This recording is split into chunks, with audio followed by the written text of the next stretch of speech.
This is a short tutorial on how to get the most out of MyFitnessPal and its basic functions for tracking your nutrition. So we're in the diary tab at the moment. What we're going to do to get things set up is we're going to click at the bottom right corner on the More button.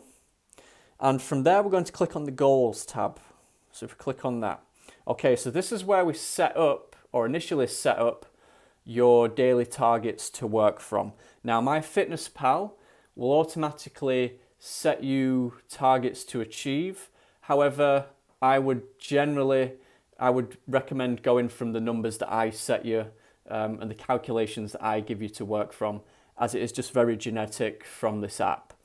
So as an example, if I was to change my weight here, as soon as I change my weight, MyFitnessPal will then change everything based off of the data that they collect here. So I'm going to click no to that.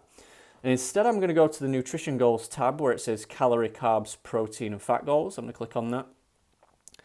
Here you can set your calorie target, your daily calorie target, and you can also manipulate your macronutrients.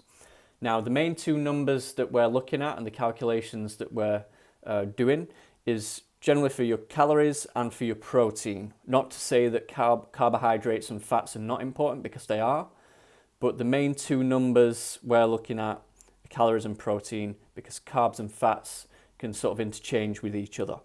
So once we've set your calorie target, set your protein target then, based off the calculation that you've done, you would have to change the percentage of the protein until you can get it as close to your calculation as possible. And then if you look at the total at the bottom, it must equal 100%. So I'm 5% over, so what I will do then is just reduce until it's 100%. So don't worry too much about the carbs and fats. So that's the target set.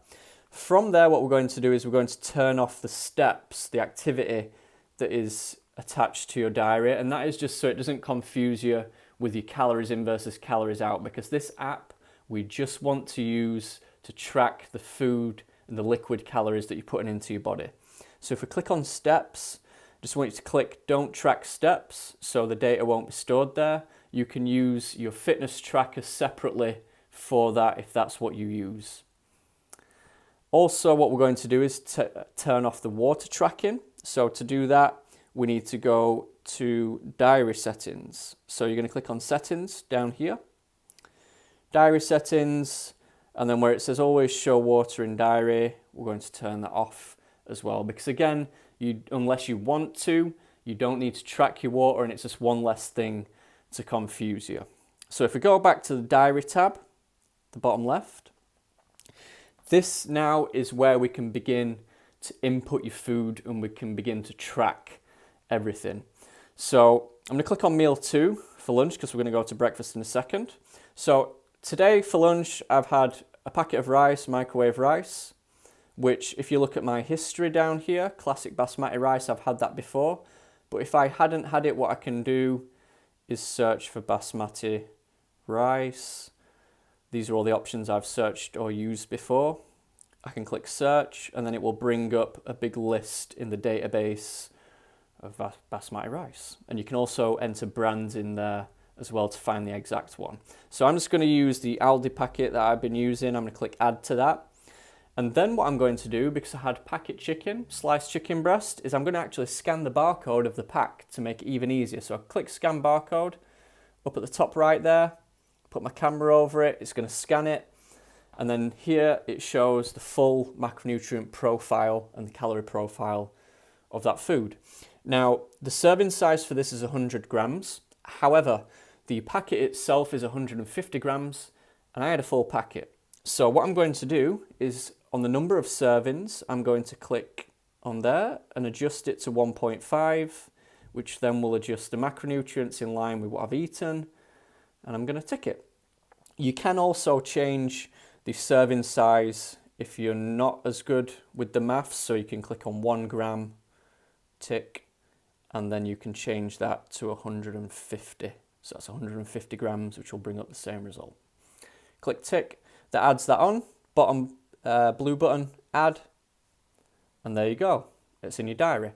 Now, if you look up at the breakfast here, Once you start eating similar meals, or if you eat similar meals day after day, I can swipe right there and that'll simply input what I had for breakfast yesterday.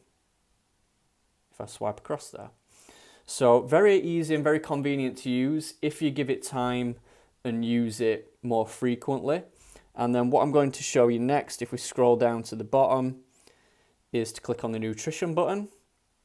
And then here you can actually see your progress throughout the day.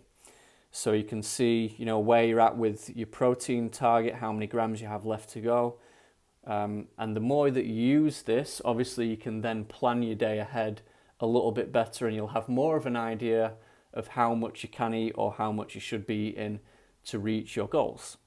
And then if we look at the day view at the top up here, you can actually change that to weekly view, and then it will give you the average of the last 7 days.